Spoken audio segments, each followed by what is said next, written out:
Hey guys, welcome back to my channel. Today we are doing a chatty get ready with me, talking about a few things that I've been hearing about or seeing on YouTube. One, which is keeping your channel alive as a creator via buying new makeup somewhat consistently, and ageism in marketing. A little bit of my thoughts on that. If you're interested in that, of course, keep watching. If not, well, maybe keep watching anyway, or I'll see you in the next video. So yeah, I will have a bare face in a few seconds, but let's just get into it.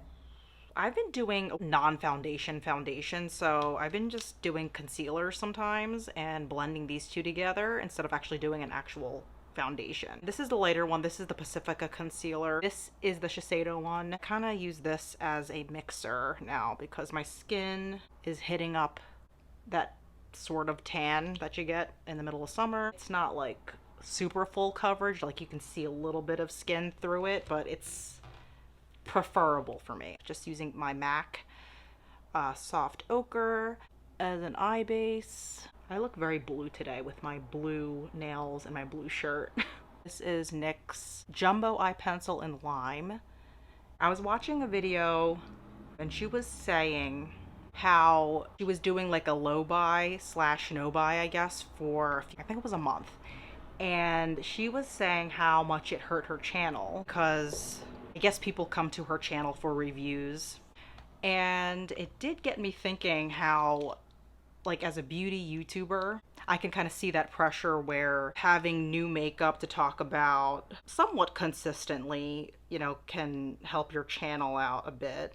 You know, especially if it's like a newer release or whatever, because, you know, people like to see new things on people's channels. I get that. Like, I like to see new things, and I'm not even someone who like buys makeup a lot at all. She was saying that not buying new makeup actually cost her channel money, or cost her money, because she wasn't making the revenue she usually does. So I thought that was an interesting perspective. It makes sense, I guess, if you're like that kind of channel, but then it's like, when does that stop? You know what I mean? Like, I think, like, I get what she's saying. And the thing is, if you're like somebody who truly, genuinely does enjoy buying makeup anyway, then like, then you can sustain that, I guess, you know what I mean? But if you're somebody who's kind of like me, who never buys makeup or buys it very seldom, or like maybe a very few times a year, you just got to be a creative person.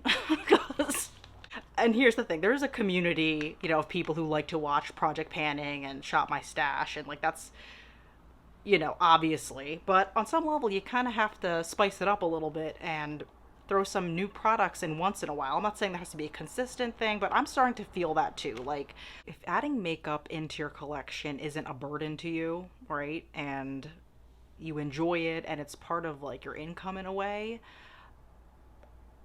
I mean, who's to say if it's right or wrong, right? Like, everybody's different with how they view makeup and purchasing it. Like, just because a YouTuber is buying makeup more frequently, right, doesn't mean that as a viewer you should feel obligated in any way to do the same thing, right? It's not realistic for everybody. But I think as a creator, though, as someone on like this end of it, it does become a tricky thing, because here's the thing, like, for me, as you know, my channel isn't huge at all. I haven't really been somebody who's into buying makeup a whole lot over the past few months, years. I just kind of use what I have, right? And I know there's an audience for that, and there are people who appreciate that kind of a thing, but that's not necessarily going to bring in all the subs either, or whatever. So it's like, you have to really be a creative, or someone who has time to create videos that are very much not centered around constantly buying new things.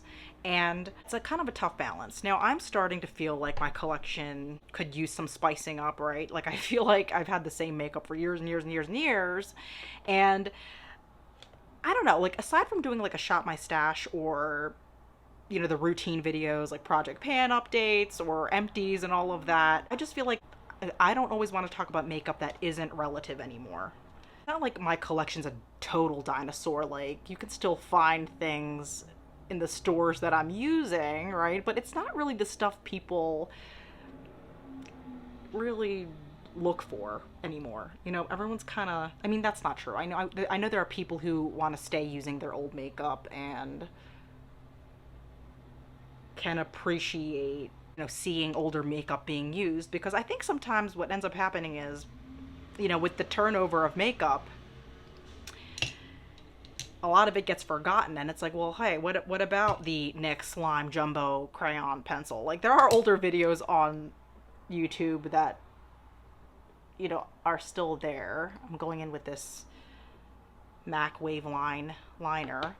Yeah, there's obviously a lot of content still on YouTube that anybody can look up with these products involved, but for the most part, we tend to be drawn to newer things, myself included. I mean, I'm all about being very mindful with shopping and all of that, and using what you have and appreciating what you have, but I like looking at new stuff too, so I get it. Where was I going with this? Yeah, but like as a creator of predominantly makeup products, I feel torn sometimes between doing the same routine kind of videos and injecting some new life into my collection as well. I made a video like this, a Get Ready With Me, actually in February, just talking about how I was starting to feel like I was getting really tired of my collection and stuff like that. And I think since I've decluttered, I feel a lot better towards it. Like, it's a lot more manageable. So yeah, I'm not saying you have to buy new makeup to enjoy your collection, right? That's not the only way to enjoy it. I do think decluttering sometimes and rotating it does help. I feel like I'm completely digressing and I don't even know what the point was I was trying to make earlier, because I'm like doing two things at once. But yeah, like, I never want to promote hyper consumerism and just like mindlessly spending your money on stuff you don't need. And that is very subjective. Need is a very subjective term. Yeah, like, it is something to think about. Like, I don't think I could ever sustain the kind of YouTube life where I'd have to always be buying makeup, because A, it's not something I naturally want to do. Again, it's one thing if that's something that you like doing and you feel comfortable doing. I feel like my collection as of this moment is complete, and the only thing I would be doing is buying new things, like out of curiosity, like wanting to try a new formula, or wanting to try a new brand out. Like, that's totally a legit reason to want to try new things. So again, not saying that that isn't, but yeah, like, but yeah, I don't want to talk about makeup that is irrelevant constantly, right?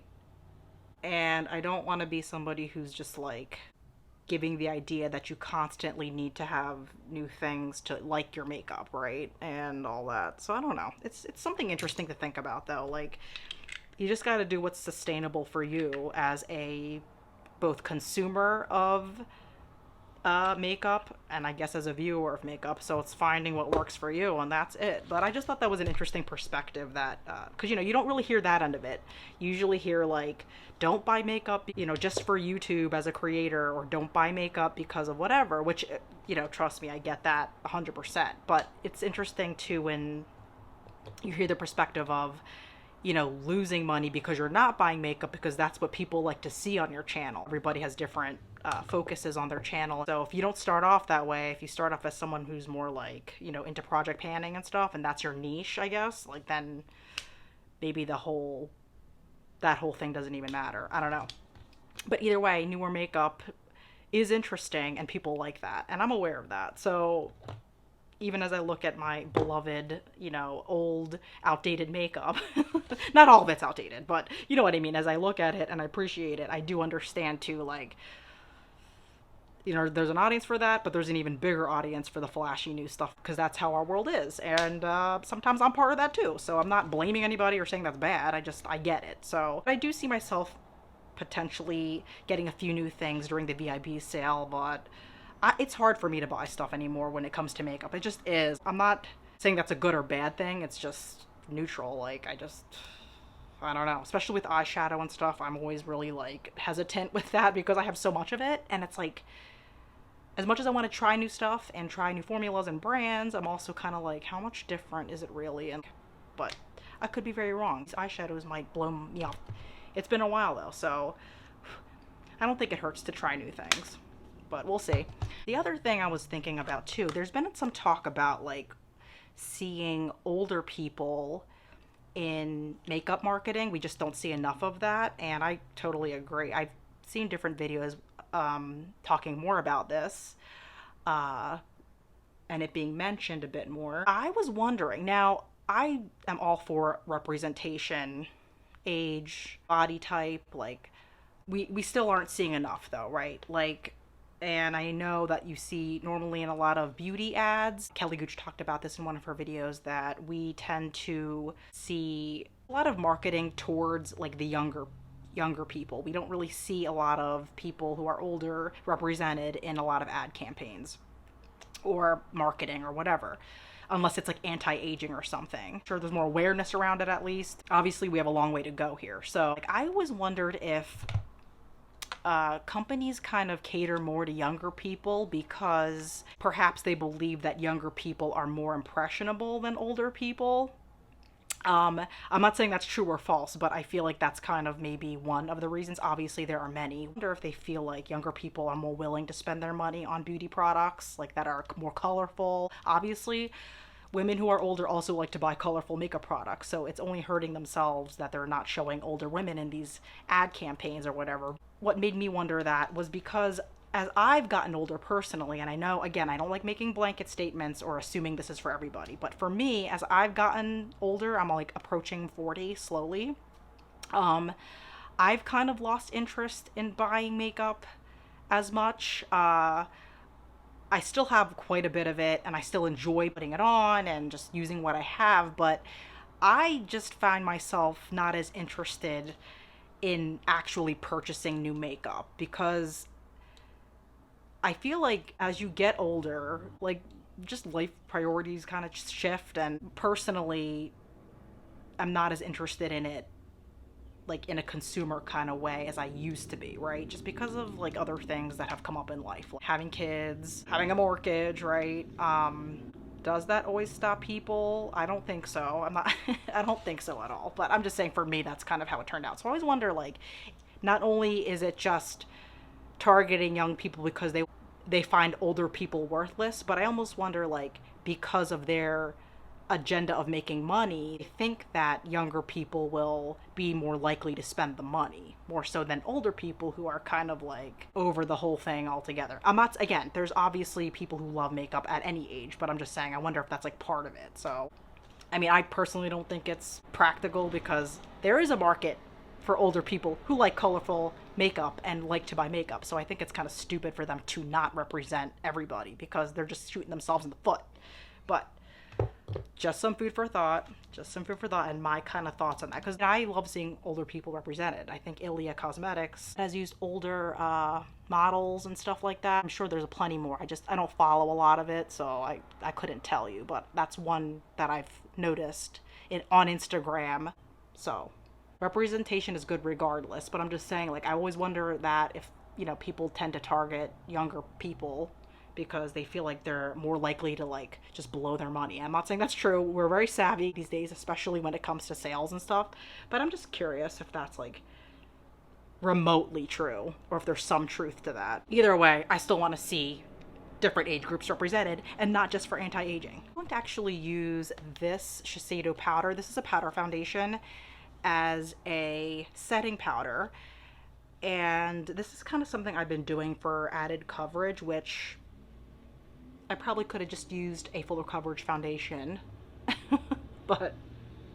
and sometimes I will just use regular liquid foundation, but it's just another way to change it up and get more use out of all of my products.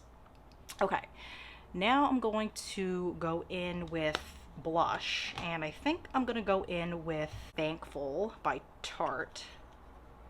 So no, those are just some things I was thinking about, just, my own personal thoughts and curiosities, nothing super deep there in my own little corner here. And for my contour, I'm actually going to use my Sonia Kashuk contour stick. This is part of my project pan. And then I'll take foundation brush and kind of just, but yeah, there's a lot of problematic crap out there and annoying stuff that needs to change, like whatever the motives are with these companies, like obviously it's not okay. I don't even know if this makes any sense, but I hope it does to somebody out there. Next, eyebrow cake powder here just for my brows. I'm curious what you guys think about all of that. I know I kind of jumped around from topics sort of. So yeah, there's definitely that whole idea that like the older you get, you're just not worth as much in society, which is ridiculous and stupid. Hopefully we're turning a curve a little bit. Yeah, just gotta be aware, I guess. For lips, I think I'm gonna go in with this Bite Cashew lipstick and see how this looks. It's kind of adding a little bit more coverage to my chin there.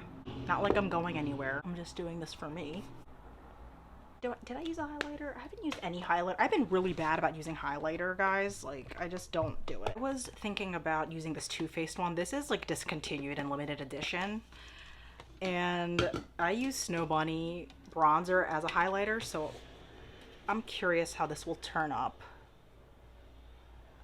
All right, so there's like a little bit there going on. It's very subtle, and I kind of like it, so that works. Okay. Yeah, very simple kind of get ready with me, but I did enjoy like just kind of talking and thinking out loud and just stuff that's been on my mind regarding makeup and things I've been seeing on YouTube and stuff. So yeah, leave a comment down below. Tell me your thoughts. I just like hearing what you guys think. So if you like this video, give it a like and also consider subscribing. We'll talk to you guys later, and I hope you guys have a great day, rest of the week, etc. Bye.